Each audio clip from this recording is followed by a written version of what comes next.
एक छोटे से राज्य में एक राजा राज करता था। राजा बहुत ही आलसी और विलासी था। उसे अपने राज्य के लोगों की परवाह नहीं थी और दिन रात आराम में ही व्यस्त रहता था। उसकी सेवा में एक मेह नौकर था जिसका नाम मोहन था। मोहन न केवल अपने काम में निपुण था, बल्कि वह राजा की सारी बातें भी ध्यान से सुनता और उनका पालन करता था। राजा अपने आलस्य के कारण राज्य के कार्यों में दिलचस्पी नहीं लेता था। उसे लगता था कि किसी को भी इन चीजों से कोई फर्क नहीं पड़ता।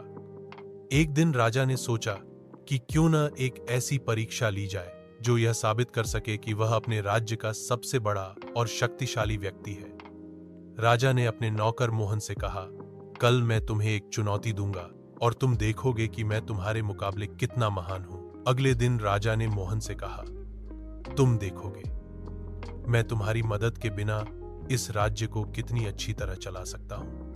तुम अपनी जगह पर रहो और मैं अकेले ही सब काम करूंगा। मोहन ने सिर झुकाकर राजा की बात मानी, लेकिन वह जानता था कि यह निर्णय राजा के लिए मुश्किल होगा। राजा ने राज्य के कामकाज को खुद संभालने की कोशिश की। उसने किसानों से बात की, व्यापारियों से कीमतें तय की और यहां तक कि सैनिकों को आदेश भी दिए। लेकिन जल्दी ही उसे समझ में आ गया कि हर काम में समय और मेहनत लगती है। वह थक गया और परेशान भी हो गया। राज्य के लोग भी उसके फैसलों से खुश नहीं थे और उनके चेहरे पर असंतोष साफ दिख रहा था। अंत में राजा ने हार मान ली और मोहन को फिर से बुलाया। मोहन को देख राजा ने कहा, तुमने सच कहा था।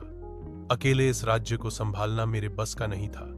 तुमसे ज्यादा मेहनती और समझदार कोई नहीं हो सकता।